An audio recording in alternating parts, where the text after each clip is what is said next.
Narito na ang mga pinakamalalaking balita sa One North Central Luzon ngayong Miyerkules. 8 taong gulang na batang babae hinahasa sa Pampanga. 2 palapag na barangay hall giniba matapos tamaan ng ginagawang Embarcadero Bridge sa Mangaldan, Pangasinan. Isang RFID para sa lahat ng expressways sa Luzon idilunsad. At ilang kababaihan sa Nueva Vizcaya nagpabilisan sa pagsisibak ng kahoy.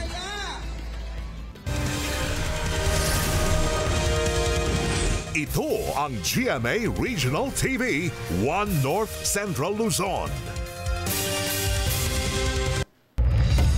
Magandang hapon, ako si Chris Zuniga.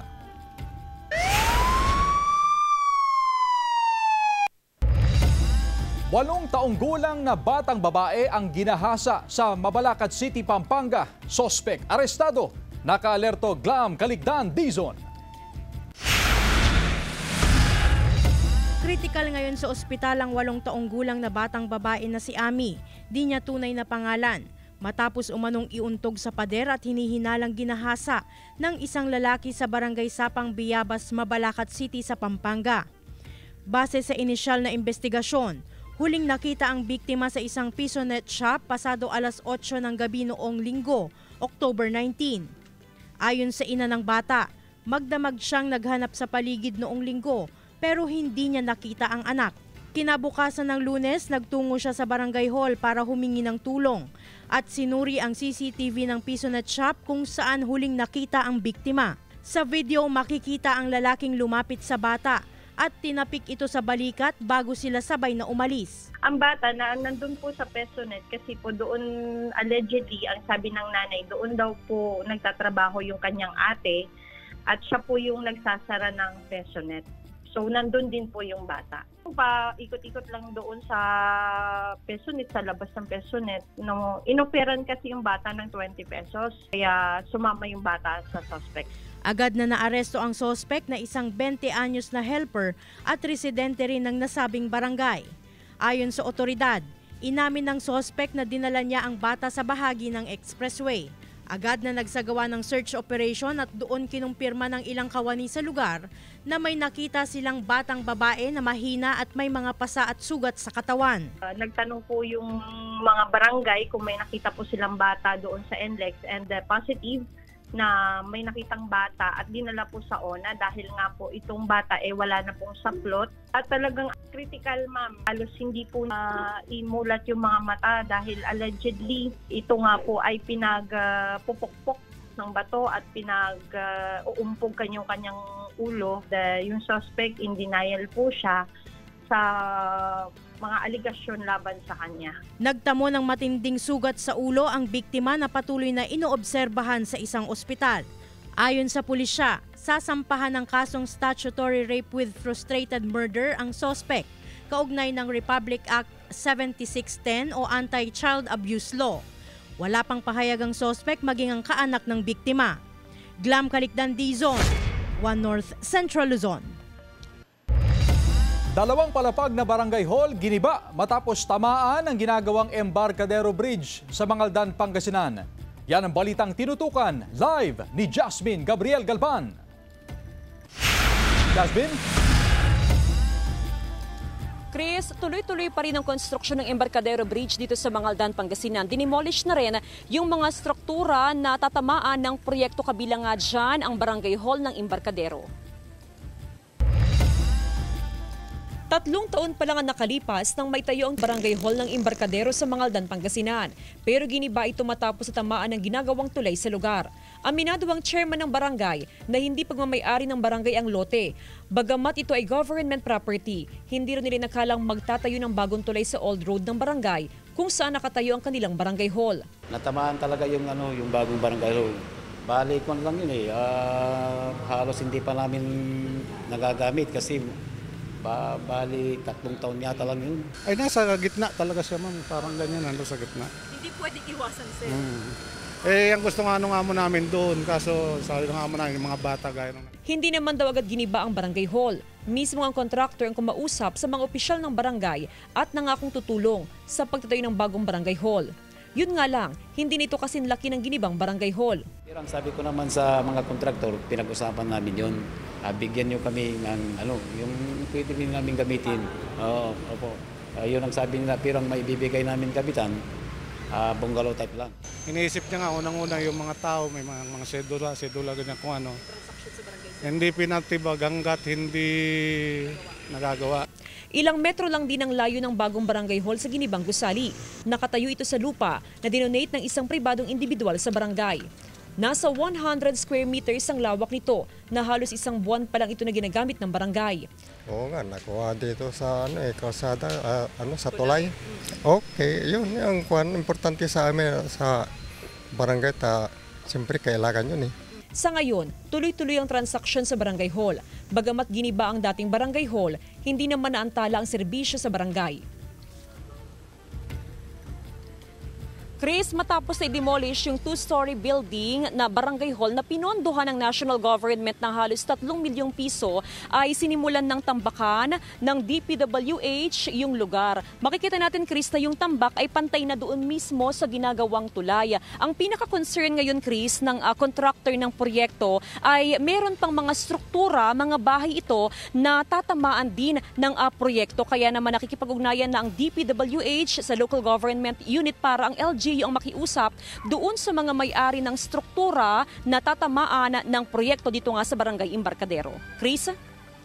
Maraming salamat, Jasmine Gabriel Galban.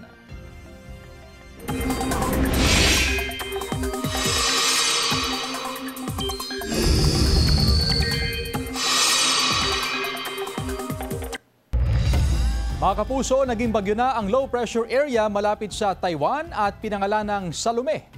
Dahil sa bagyo, nakataas na ang signal number 1 sa Batanes, western portion ng Babuyan Islands at northwestern portion ng Ilocos Norte. Huli itong namataan sa layong 255 kilometers north-northeast ng Itbayat, Batanes. Sa ngayon ay halos hindi ito gumagalaw. Ayon sa Pag-asa, posibleng sa mga susunod na oras ay dumaan ito malapit o mag-landfall sa Batanes ngayong gabi o bukas ng madaling araw. Saka ito lalapit din sa Babuyan Islands at Ilocos Norte bukas naman. Biyernes ng hapon o gabi ay posibleng nasa labas na ito ng Philippine Area of Responsibility.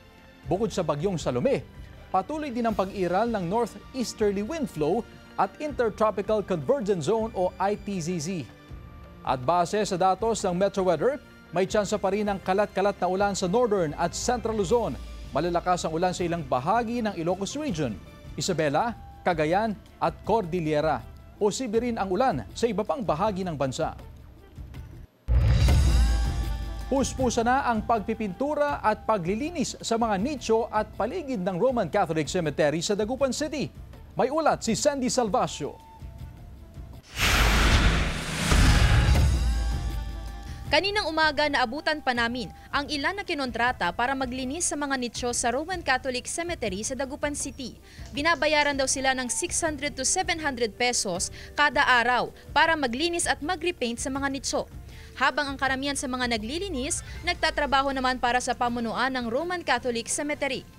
Tulad na lamang ni Charleston na abala sa pagpipintura ng isang mausoleo. Bali arawan lang po kami. Tapos yung may-ari po, sabi niya, kung pwede papinturahan na, kaya ginawa na po namin. Mayroon na rin mga nag-grass cutter sa paligid ng sementeryo at mga nagpipintura sa mga apartment type na nitso. Kasi nagmula nung October 1, nag-umpisa na po kami magpalinis. Kung mapapansin niyo po, itong left wing natin tsaka right wing, kukunti na po yung damo eh. So yung mga dumadalo po rito, may nagsabi na napakaganda ng sementeryo natin. Ayon sa pamunuan ng Roman Catholic Cemetery, 35 trabahador na ang kanilang itinalaga sa Roman Catholic Cemetery upang masiguradong malinis ang lugar bago pa man ang paggunita ng undas. Pag ganitong malapit na po yung pistang patay, nagpapa-full blast po ako. At saka inahabol ko po yung CR po para sa ating mga kababayan na pupunta po rito. Regular din umano ang pangongolekta ng mga naiipong basura mula sa mga naglilinis sa sementeryo. Kasama si Henry Dominsil, Sandy Salvacio, One North, Central Luzon.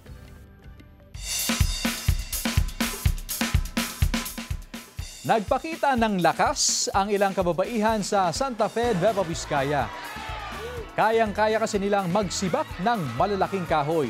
Sa loob lamang ng 50 segundo, nasibak na ang kahoy. Ang nasabing paligsahan ay bahagi ng Ube Festival ng Bayan. Pawang mga indigenous people ang lumahok sa nasabing aktibidad. May natanggap daw na gantimpala ang pinakamabilis sa pagsisibak ng kahoy.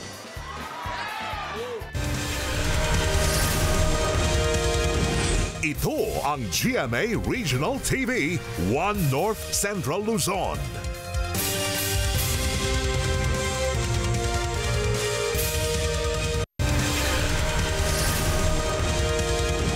Ito ang GMA Regional TV, One North Central Luzon.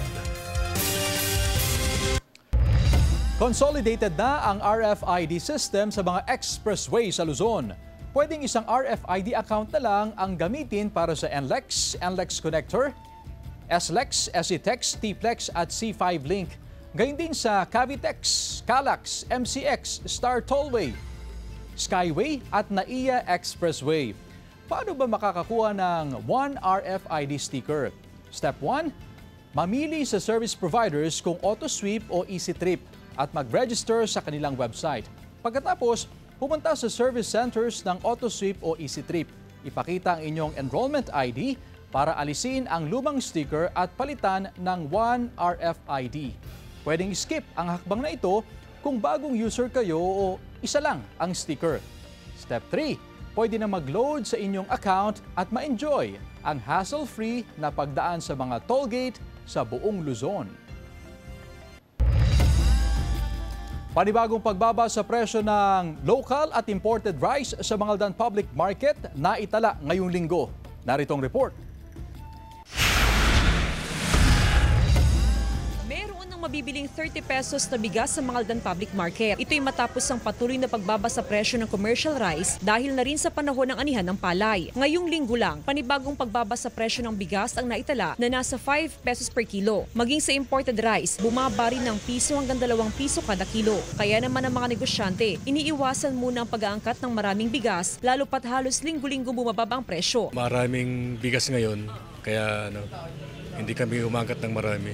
Kung dati kilo-kilo lang ang binibiling bigas ni Aling Gina, ngayong mababa ang presyo ng bigas ay nakakakuha na siya ng isang kaban. Mas maganda kasi ngayon, at least yung mga medyo konti yung pera, makakabili na sila kahit ilang kilo. Ngayong panahon ng anihan, karaniwan daw ang pagbaba sa presyo ng bigas ayon sa Samahang Industriya ng Agrikultura. As of October 22, 2025, nasa 13 hanggang 14 pesos ang kada kilo ng bagong aning palay. Apektado pa rin ang mga magsasaka sa mababang presyuhan ng palay. Pero maasa ang sinag na mapataas ang buying price ng palay bago matapos ang taon sa oras na ipatupad ng gobyerno ang pagpapataas sa 35% na taripa sa mga pumapasok na imported rice sa bansa. Kasi nag-usap kami ng Pangulo nung 2 weeks ago sa Lonyo. Nabanggit ko yung dapat increase yung 35% tariff. Sabi niya, yun ang tinitignan niya na pwedeng gawin. Sa monitoring ng Sinag, nasa 30 hanggang 48 pesos ang kada kilo ng local commercial rice, habang nasa 40 to 42 pesos ang kada kilo ng imported rice. Kasama si Daryl Peralta, Jasmine Gabriel Gulban, One North Central Luzon.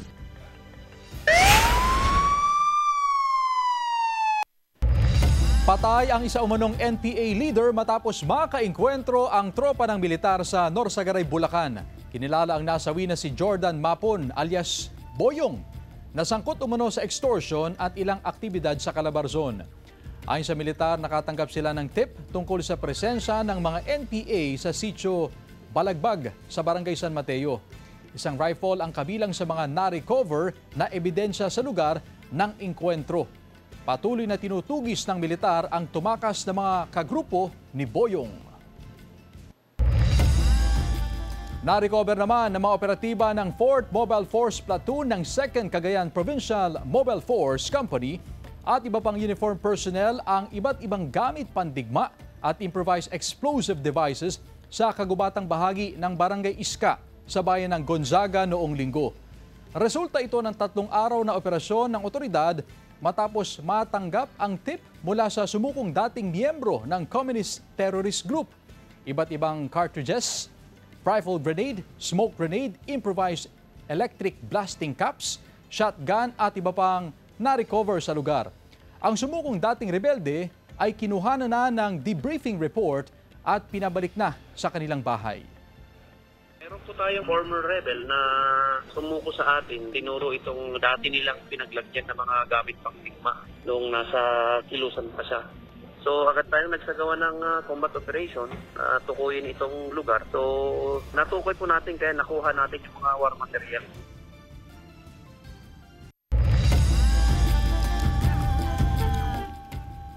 Honest tricycle driver sa Dagupan City isinauli ang bag na naiwan ng kanyang pasahero. Silipin sa report.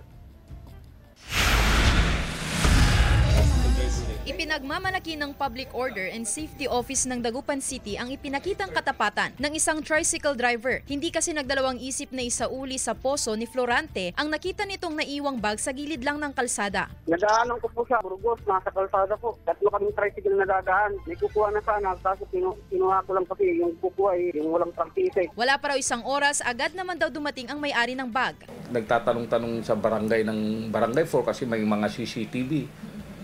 Hanggat nakita sa barangay yung post namin, ay nasa sa poso.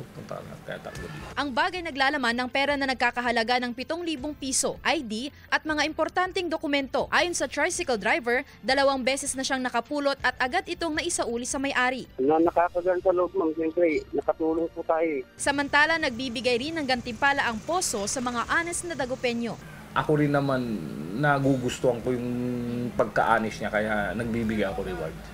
Depende sa gusto niya, bigas o pera. Kasama si Henry Duminsil, Sandy Salvacio, One North, Central Luzon.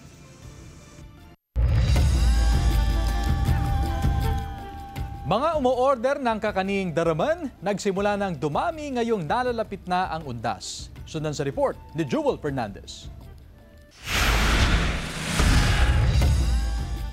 Madalas na ihanda tuwing undas ang daraman lalo na ng mga Pangasinense. Isa rin ang daraman sa mga favorite Pinoy kakanin na maaaring ihain bilang merienda o panghimagas. Umaga pa lang abala na si Dong Aquino, isang kakanin maker. Dumarami na raw kasi ang natatanggap niyang order ng daraman na umaabot na sa 20 hanggang 25 na bilao. Posible pa umano itong dumami sa susunod na linggo bago ang undas. So marami na rin po nagpapareserve po sa amin tulad ng daraman latik, special latik, tsaka yung tapong. Pero ang lagi pong in-order pag tuwing malapit na po yung undas, yung daraman latik po namin. Ang presyo ng daraman tumaas na rin.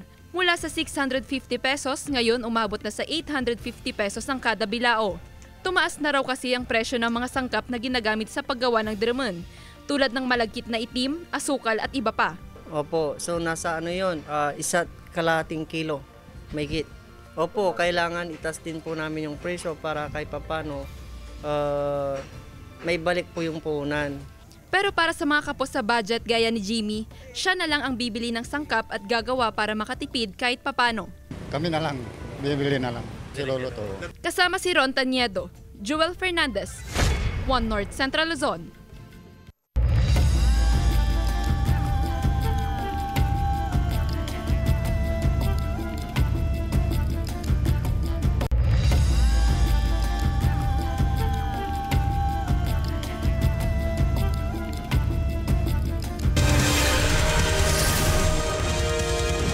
Ito ang GMA Regional TV, One North Central Luzon.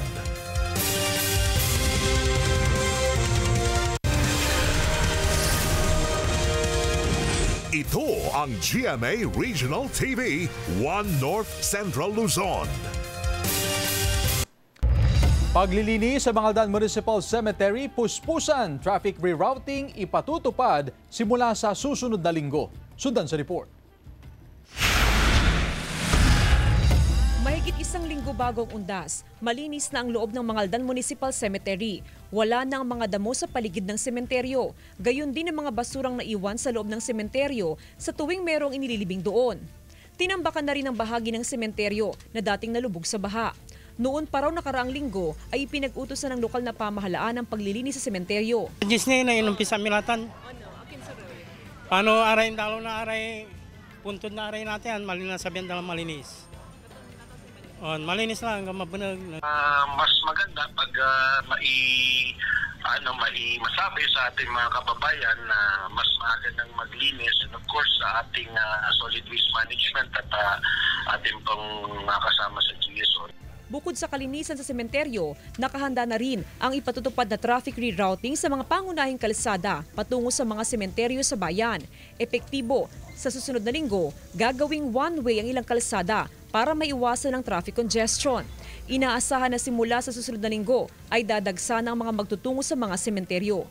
Mula sa mga maglilinis ng mga nicho ng mga yumaong mahal sa buhay hanggang sa mga maaga ng bibisita sa mga namayapang kaanak. Kasama si Daryl Peralta, Jasmine Gabriel Galban, One North Central Luzon. Samantala, registration system para sa mga mangingisda at fish worker inilunsad sa Dagupan City. Narito ang report. Maagang pumila at nag-abang ang nasa 200 na mangingisda sa Dagupan City Plaza upang kumuha ng ID mula sa LGU. Hindi lang daw ito basta ID kundi isang Fisher Folk Registration ID o Fisher na may nakaimprenta na ring QR code. Nagmula pa sa Island Barangay ng Pugaro ang mga dumalo sa programa. Natitiyak na ang tulong ng gobyerno ay napupunta sa mga lehitimong mangingisda na tunay na nangangailangan.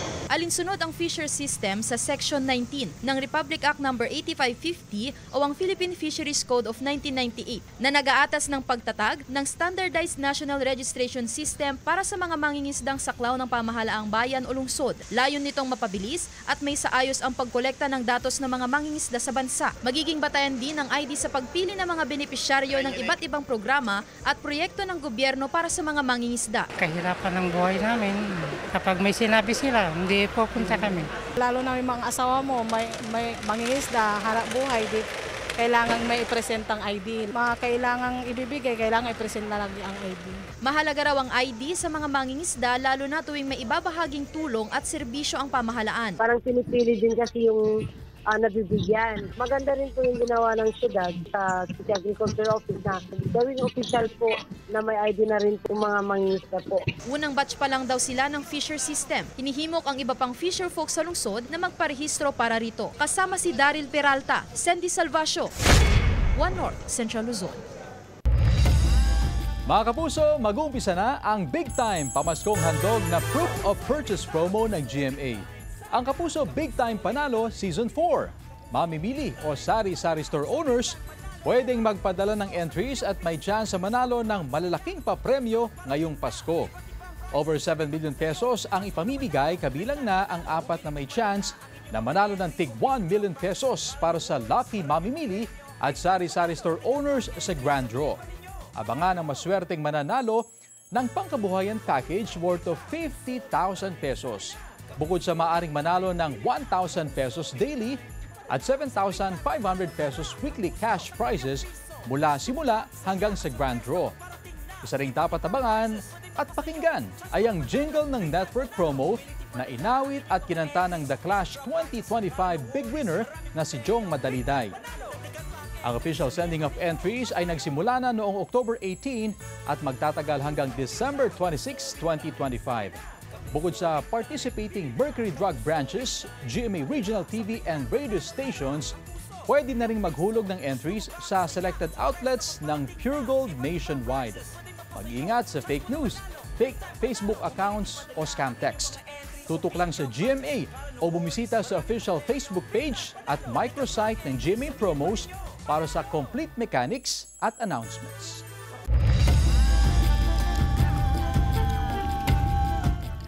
Season 2 ng Power Talks with Pia Arcangel mapapanood na sa social media platforms ng GMA Integrated News. Silipin sa report. Mapapanood na simula ngayong araw ang bagong season ng GMA Integrated News Podcast na Power Talks with Pia Arcangel. Para sa unang episode ng Season 2, nakapanayam ni Pia sina Alfonso at Alexon Hortaleza ng Hortaleza Corporation at Prime Global. Mapapanood ang premiere episode ng Power Talks with Pia Arcangel sa social media platforms ng GMA Integrated News at mapapakinggan din sa Spotify at Apple Podcasts. Nabalot ng pighati ang mundo ng Encantadia sa pamamaalam ni Hara Perena Glyza de Castro sa episode ng Encantadia Chronicles Sangre kagabi. Isinakripisyo ni Perena ang kanyang buhay para maligtas si Tera Bianca Umali. Sinalo niya ang palaso na dapat kay Tera na galing kay Olgana Bianca Manalo. Hindi rin agad nagkaroon ng pagkakataon si Tera na gamutin si Perena matapos pigilan ni Olgana. Paano kaya makakaapekto ang pagkamatay ni Perena sa misyon ng mga sangre na ibalik ang kapayapaan sa Encantadia? Abangan yan mamayang 8 p.m. pagkatapos ng 24 oras sa GMA Prime. Jewel Fernandez, One North Central Luzon.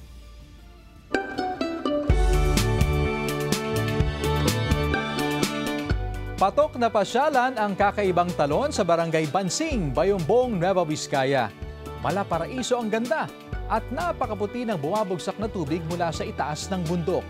Picture perfect ang dating at mapapawaw sa ganda ng paligid. May malaking bato na pwedeng upuan para masulit ang view ng talon. Mula sa bayan, 20 minuto ang biyahe at 20 minutes din ang lakaran papunta sa lugar. Walang entrance fee at katamtaman lang ang lalim ng tubig kaya swak sa mga gustong maligo. Mga kapuso, 64 days na lang. Pasko na. Samantala, mapapanood niyo po ang episode na ito at iba pang pinakahuling lokal na balita sa official website ng GMA Regional TV, www.gmaregionaltv.com. Pwede rin kayong bubisita sa aming official YouTube channel, GMA Regional TV, at i-click ang subscribe button para sa pinaka-maiinit na balita mula sa mga rehiyon. Nais din naming pasalamatan ng mga kapuso sa Hilaga at Gitnang Luzon, maging ang mga kapuso natin abroad. Dahil sa GMA Regional TV, local news matters.